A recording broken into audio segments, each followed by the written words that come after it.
Baik, salam sejahtera untuk kita semua.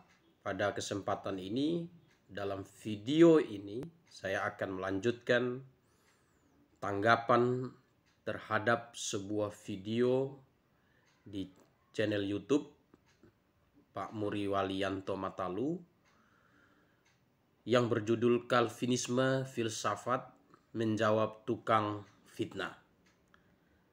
Di dalam video yang dibuat oleh Pendeta Muri Walianto, isi dari video ini adalah sebuah jawaban, serangan dan celaan ya terhadap Dr. Suhento Liau. Nah, yang lalu video yang terdahulu saya sudah menjawab dan ini lanjutan dari apa yang akan saya komentari. Nah, coba kita lihat lanjutannya. Pendahuluan saya ya, yang tadi mengatakan bahwa apakah mereka-mereka ini yang memfitnah Calvinisme mengerti filsafat? Enggak. Nah, tahu tidak filsafat apa, semangat apa, pemikiran apa yang hidup pada era Yohanes Calvin? Ini yang kita bahas sekarang ya. Jadi kita membahas sesuatu konteksnya dulu.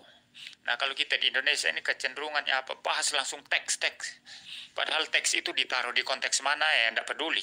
Nanti debat tentang Calvin. Calvin bilang sesuatu katakanlah sesuatu pendapat ya. Sesuatu teks begitu ya.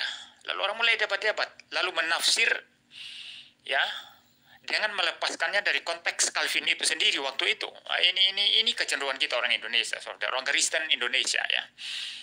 Jadi saya sering tidak tertarik ya dengan debat-debat tekstual semacam itu. Ya silakan saja saudara-saudara, saya tidak tertarik ya. Baik,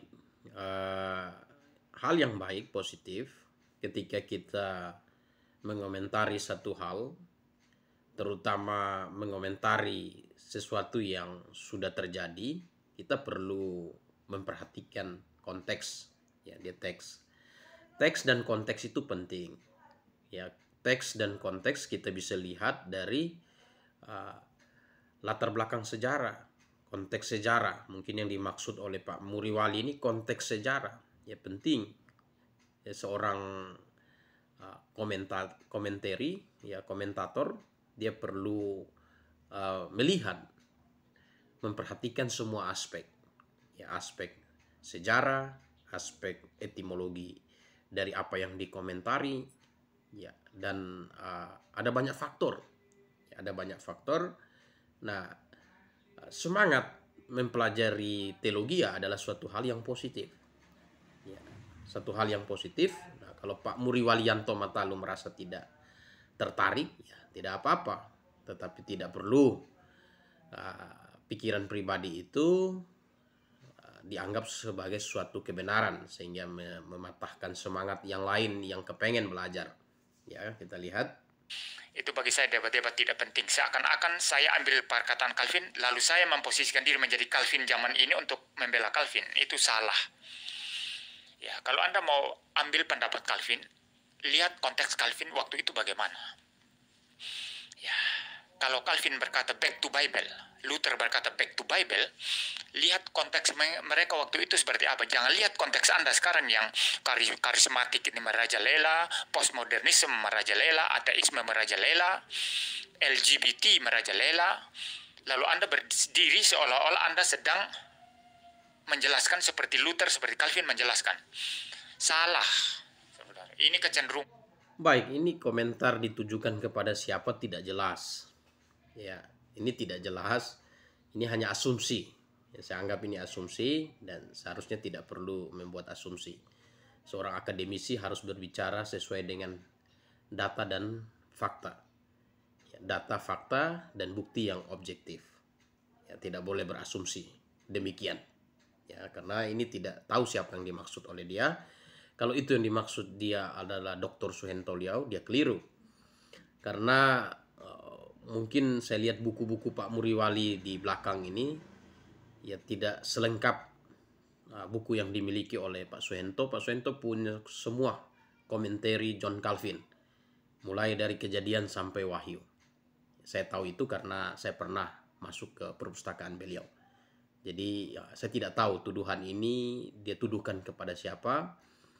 Kalau berbicara tentang konteks sejarah, Pak Suhento juga punya volume yang lengkap dari buku-buku sejarah, ya, volume yang lengkap dari tulisan Philip Scaff, The History of Christian Church, mulai dari volume pertama sampai volume terakhir. Jadi saya tidak tahu siapa yang dimaksud oleh Pak Muri Walianto Matalu.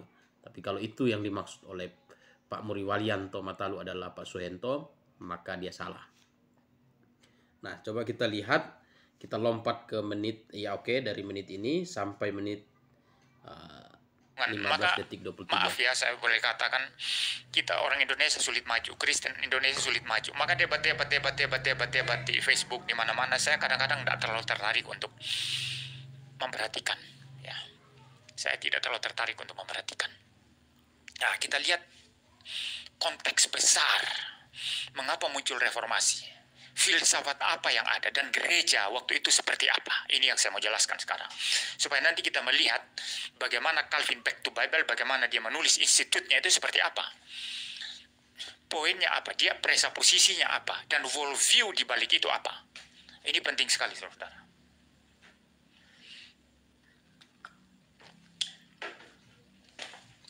Ya, saya coba cek lagi ini suara ya. Bagus tidak suara saya, saudara ya? Kita lompat saja. Ya.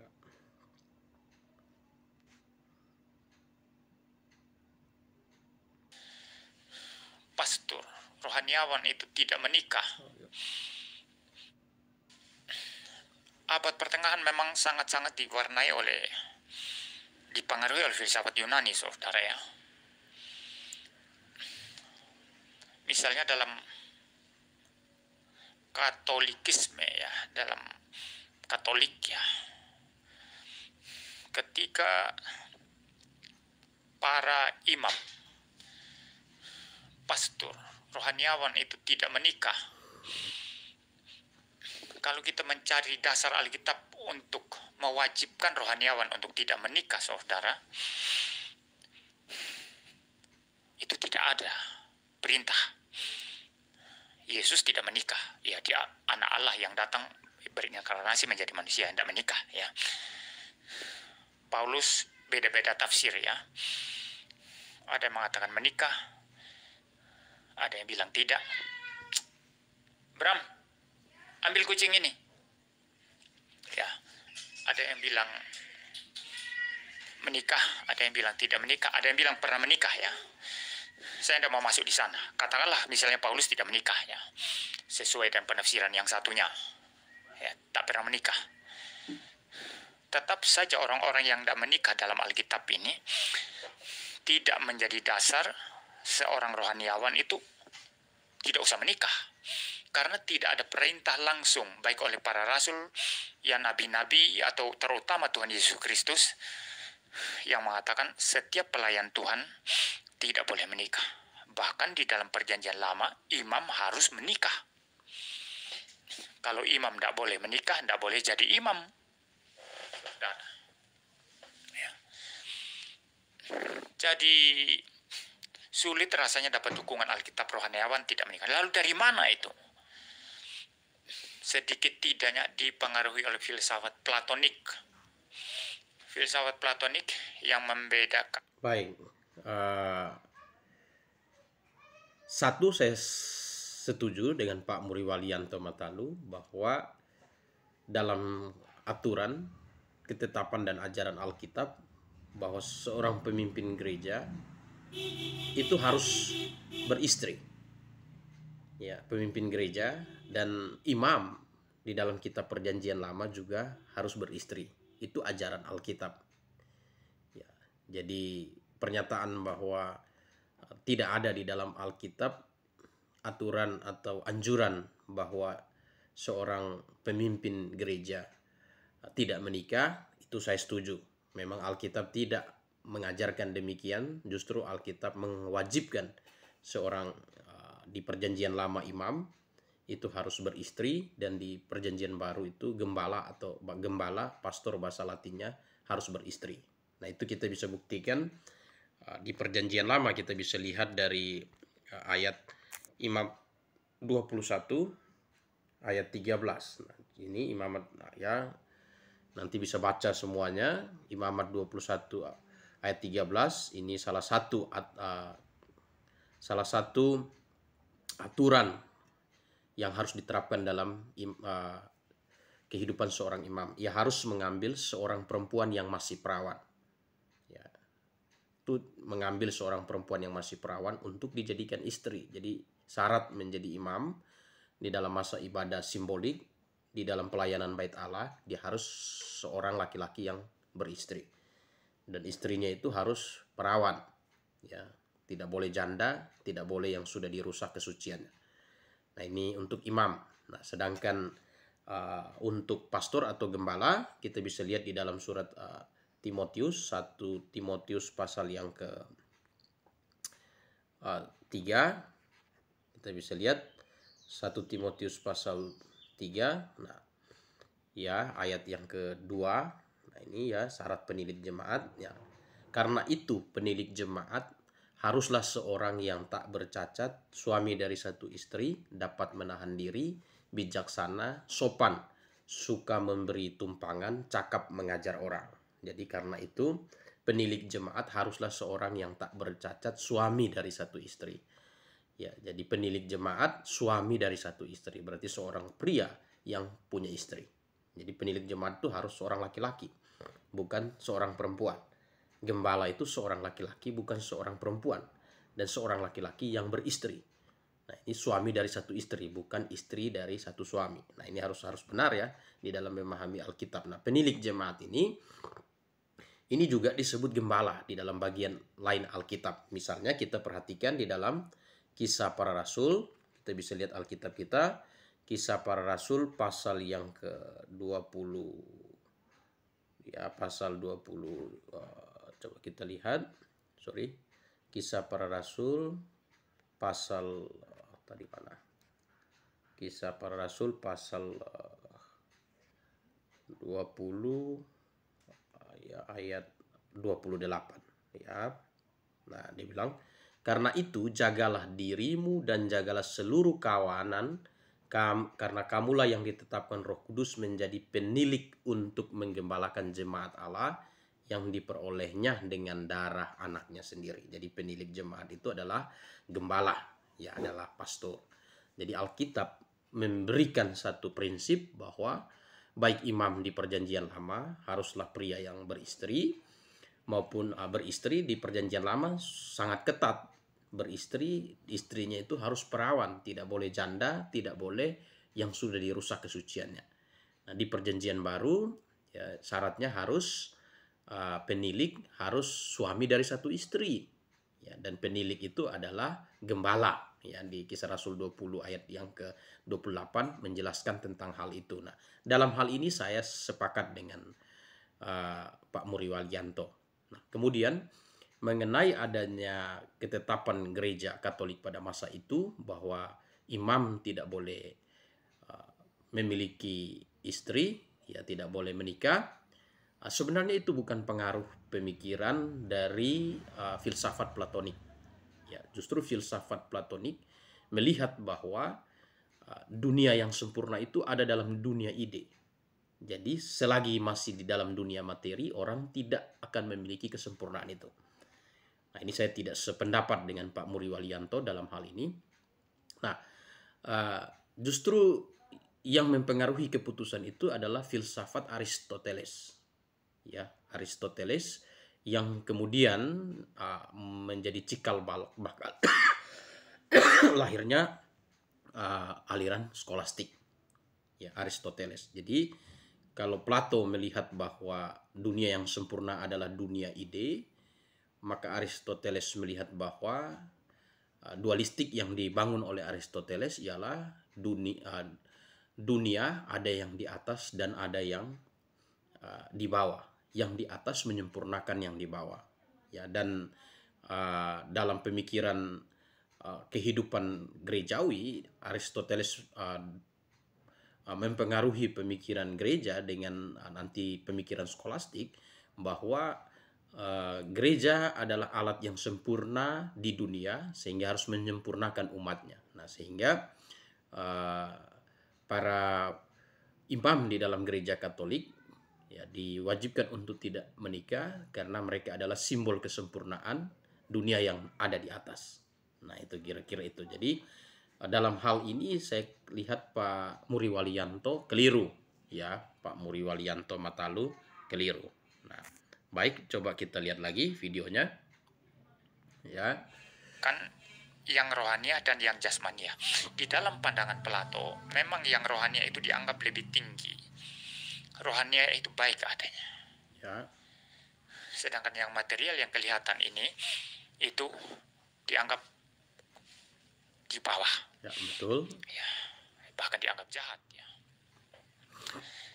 Karena memang dalam ide Plato ya, dia membedakan antara dunia ide dengan dunia yang kelihatan sekarang ini di dunia itu ya.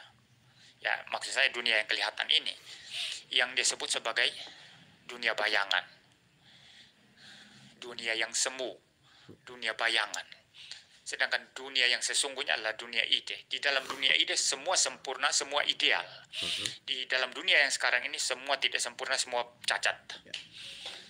Ya, itu pemikiran Plato, tetapi sekali lagi bahwa ide tentang hal itu bukanlah ide yang mempengaruhi keputusan ketetapan gereja Katolik pada waktu itu untuk menetapkan para imam tidak menikah.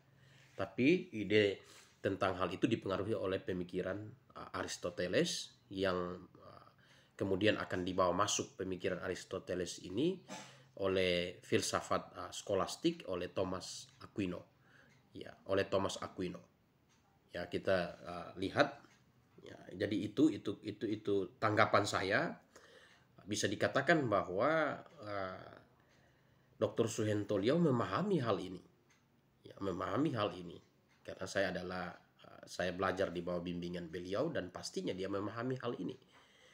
Ya, nah kita bisa lihat, kita langsung lihat menit ke ya, kita terus. Ini Anda tidak pernah menemukan kuda yang sempurna. Ya. Kuda yang sempurna itu ada di dunia ide. Maka ada dualisme di sini antara dunia ideal, dunia ide dengan dunia yang material yang kelihatan ini. Nah, itu pemikiran Plato yang kemudian dibantah oleh Aristoteles. Kalau Aristoteles mengatakan dunia ini sebetulnya sudah ada dua. Ada form, bentuk, ya, ada materi, ya.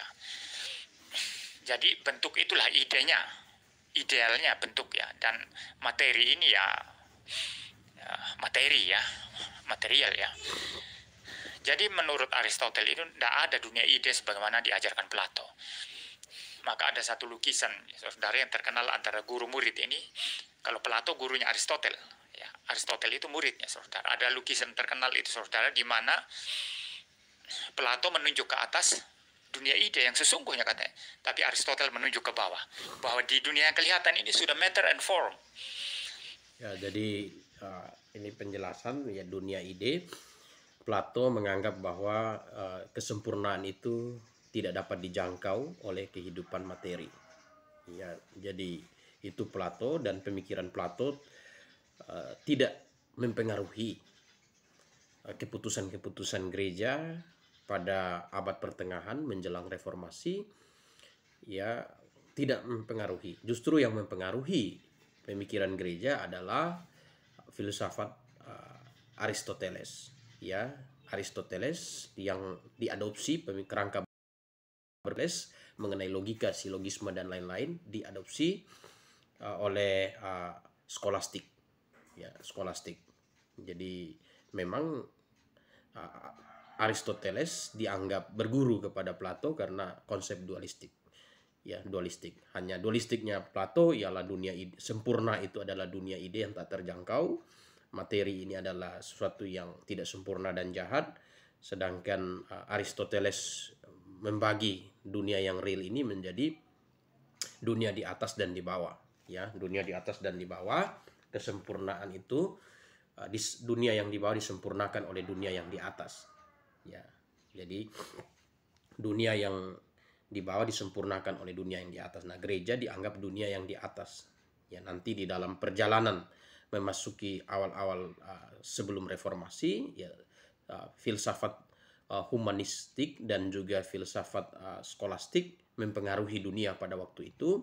Nah, kemudian filsafat skolastik ini oleh seorang teolog yang bernama Thomas Aquino membawa masuk pemikiran skolastik ke dalam gereja, sehingga pengaruh dari filsafat humanistik dan skolastik mempengaruhi dunia pada waktu itu, sehingga pada waktu Thomas Aquino membawa pemikiran filsafat skolastik ke dalam gereja dan gereja menerima itu, dan dunia juga pada waktu itu dipengaruhi, sehingga kuasa terbesar di dunia pada waktu itu dipegang oleh gereja.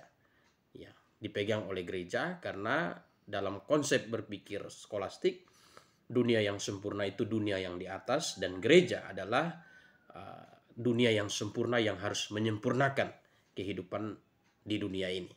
Yaitu jadi itu cikal bakal kehidupan menjelang reformasi.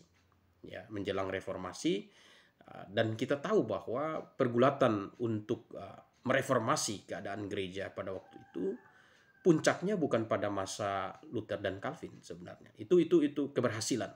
Tapi diawali oleh tokoh-tokoh seperti John Wycliffe, ya John Wycliffe, guru besar di Oxford, dan juga Johannes Hus, guru besar di Praha. Mereka waktu itu berupaya, tetapi mereka tidak punya dukungan secara politik. Akhirnya upaya mereka terhambat. Makanya tokoh-tokoh ini di dalam sejarah dijuluki sebagai the Morning Star of Reformation. Ya, the Morning Star of Reformation. Nah, itu dalam sejarah. Tapi jauh sebelum itu, di dalam sejarah ada sekelompok, ya, kelompok-kelompok Anabaptis yang memang tidak sependapat dan tidak setuju.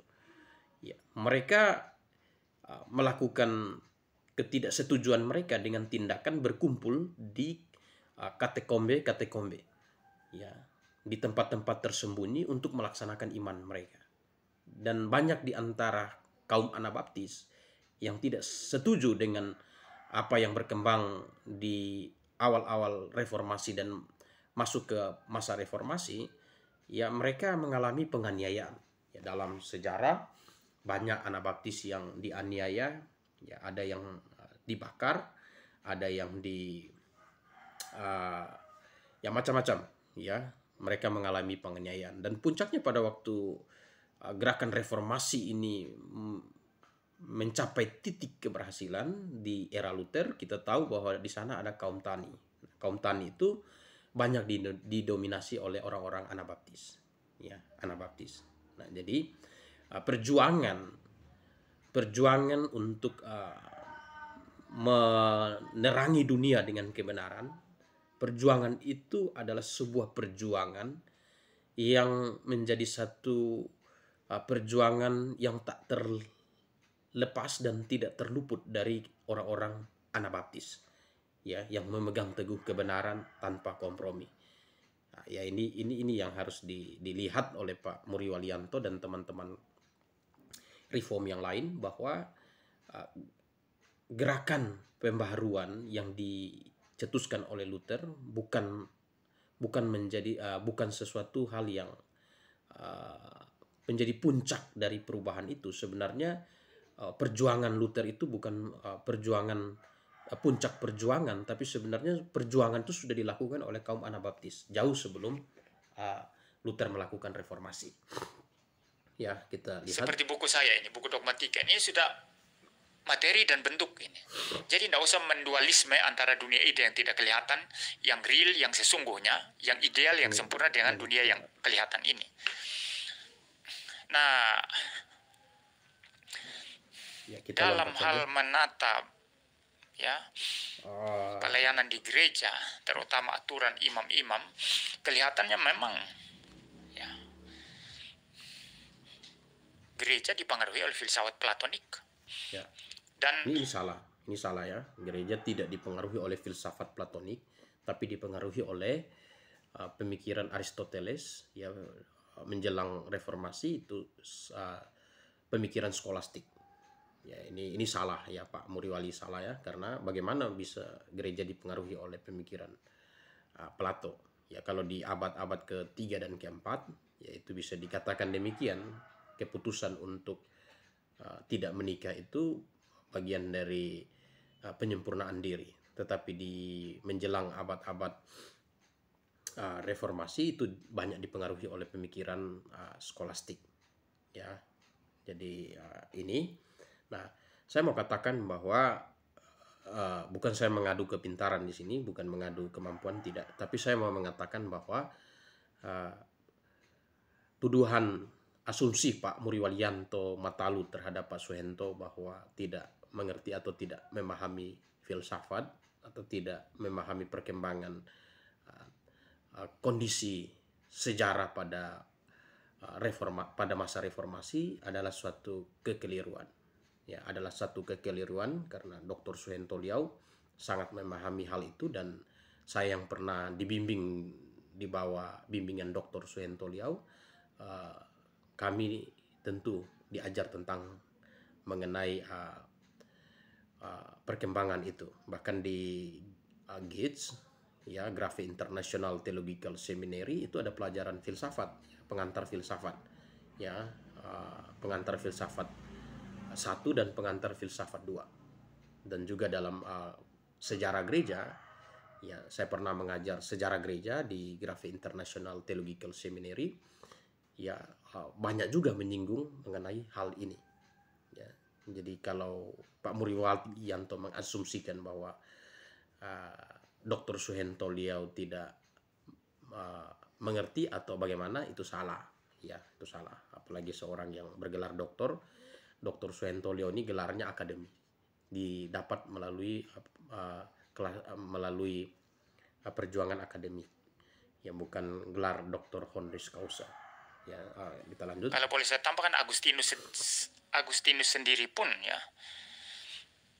di dalam hal ini tetap belum bisa meninggalkan pengaruh filsafat dualisme semacam ini. Ketika dia setelah menyerahkan diri menjadi hamba Tuhan, dia memilih tidak menikah. Dan di dalam pandangan Agustinus, ya, dia sedikit memandang rendah hubungan seks. Ini bapak gereja yang hidup di abad ke-3-4 ya. Itu jadi dia, Pak Muriwalianto, melangkah ke belakang. Nah, karena Agustinus memang dipengaruhi oleh pemikiran Plato, tetapi John Calvin dipengaruhi oleh pemikiran skolastik ya. Tahun 1523 John Calvin belajar humanistik dan skolastik ya. Nah, skolastik ini sebuah aliran yang dipengaruhi oleh pemikiran Aristoteles ya. Jadi dia mundur jauh, saya pikir ini tidak perlu saya komentari, karena antara pengaruh Agustinus di abad pertengahan dengan konsep platoniknya itu saya kira tidak tepat dikatakan begitu, karena di abad pertengahan menjelang reformasi, abad pertengahan memasuki reformasi atau awal-awal reformasi, itu keadaan pada waktu itu bukan dipengaruhi oleh gereja tidak dipengaruhi oleh pemikiran platonik, tapi dipengaruhi oleh pemikiran skolastik yang tentu berakar dari pemikiran Aristoteles. Nah, tadi menurut Pak Muriwali sendiri antara Aristoteles dan Plato ada perbedaan, memang ada perbedaan ya. Jadi ini kita lompat saja, coba kita lihat di menit ke seksual yang dianggap sebagai material. Ya, 22. Seperti itu, saudara. Kita tidak bahas lebih banyak ini ya, nanti melebar kemana-mana ya. Cukup ini informasi saja, saudara ya. Jadi memang gereja dipengaruhi oleh filsafat Yunani. Nah, nanti muncul sebagai akibat konsekuensi logis dari pandangan semacam ini, bukan saja dalam menatap pelayanan ya, entah imam-imam atau pastor, tetapi juga berpengaruh dalam kehidupan publik, dalam domain publik. berbicara hubungan antara gereja sama negara. Ya. Gereja urus apa sih? Urus hal yang rohaniah, yang suci. Kamu raja, kaisar urus apa? Urus hal yang duniawi, yang masih di bawah hal yang suci. Maka kalau begitu lebih tinggi mana? Gereja dan negara. Oh, gereja harus lebih tinggi dong. Kalau begitu negara harus dengar gereja atau tidak? Harus dengar gereja. Itu spiritnya, saudara. Maka paus di Roma kekuasaannya besar sekali. Makanya kalau ada orang yang dianggap bidat, dia bisa memerintah. Raja atau kaisar, di tempatmu itu ada bidat, ada Luther di sana. Anda bunuh dia. Bisa seperti itu, saudara ya. Maka kekuasaan gereja menjadi kekuasaan yang mempunyai otoritas dalam kehidupan negara, kehidupan masyarakat, kehidupan per individu. Kalau mau mengajarkan sains, harus sesuai dengan tafsiran gereja, tafsiran paus, tafsiran para rohaniawan Katolik. Ya, kalau tidak, engkau dapat konsekuensi. Kalau raja yang diperintah untuk menangkap seseorang yang dianggap bidat, ya katakanlah raja Inggris atau Jerman, terlambat. Paus sendiri punya pasukan, dia bisa perintahkan pasukan, saudara. Kekuasaan gereja begitu besar. Karena apa? What is the world view behind the idea? Ya, apa? Yang rohani harus memerintah yang jasmaniah. Nah, saya tidak yakin kalau Suharto Lyo atau siapa namanya, apalagi Joshua Teuw ya, memahami pergumulan-pergumulan semacam ini. Ya, kalau memang paham ya, ayo kita cari waktu, kita live yuk. Live ya. Saya siap membela iman Calvinisme saya. Kita live. Ya. Apalagi saya sudah semakin sehat.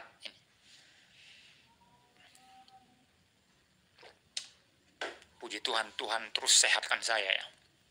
Saya belum mati ya. Ya, jadi kita lihat bahwa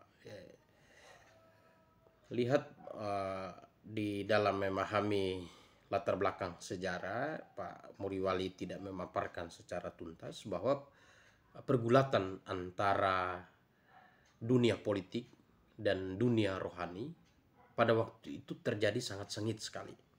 Ya, karena di dalam gereja sendiri ada upaya-upaya politisi untuk menguasai dunia pada waktu itu. Nah, sedangkan yang dunia juga ada upaya untuk melakukan perlawanan. Nah, kita tahu bahwa sebelum reformasi itu ada perlawanan yang sangat hebat terjadi di Eropa, yaitu pada tahun 1320 ya, itu Paus Bonifatius ke-7 itu diminta tunduk kepada Raja Philip keempat, ya, dan harus tunduk, dan memang tunduk pada waktu itu. Raja Philip keempat memerintahkan bahwa semua klerus dan imam-imam harus wajib membayar pajak, ya, wajib membayar pajak. Nah, ada perlawanan dari Paus Bonifatius ke-7, tapi kemudian Paus Bonifatius ke-7 ditangkap oleh Raja Philip keempat, ya, dan terjadi pergulatan yang luar biasa sehingga pada waktu itu di Avignon, ya, kekaisaran menguasai kepausan. Nah, kalau kita lihat bahwa di kemudian hari kepausan berhasil menguasai dunia politik diakibatkan oleh pemikiran skolastik. Sekali lagi bukan platonik, tapi skolastik yang dipelopori, didasari pada kerangka berpikir Aristoteles, bukan Plato, bukan platonik. Ya, jadi kalau Plato dunia yang sempurna, dunia ide yang tak terjangkau, sedangkan Aristoteles dunia yang sempurna, dunia yang di atas. Jadi yang di atas adalah gereja, jadi dunia politik, ya, dalam hubungan dengan negara, sehingga semua orang harus tunduk kepada gereja dan kuasa tertinggi ada pada paus, ya. Jadi ini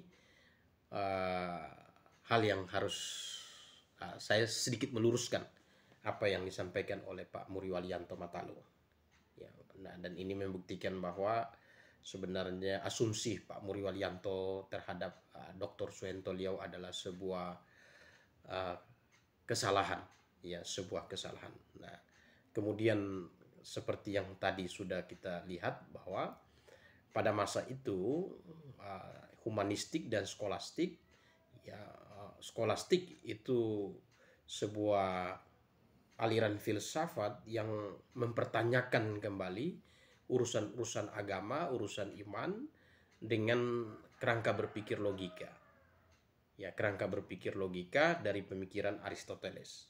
Ya, mengenai logika, silogisme dan lain-lain. Ya, jadi John Calvin di tahun 1523 itu jadi pelajar. Ya, bahkan tulisan pertama yang ditulis oleh John Calvin itu bukan tulisan yang berbau teologi, tapi berbau filsafat. Ya, tafsiran kitab Seneca itu tulisan pertama yang ditulis oleh John Calvin. Jadi ketika Dr. Suhento Liau berkata bahwa Calvinis dipengaruhi oleh filsafat, itu bukan suatu karangan Dr. Suhento Liau. Dr. Suhento Liau bukan sedang mengarang, tetapi dilatar belakangi oleh latar belakang kehidupan dan pendidikan Calvin dan latar belakang pengaruh filsafat skolastik pada masa tersebut.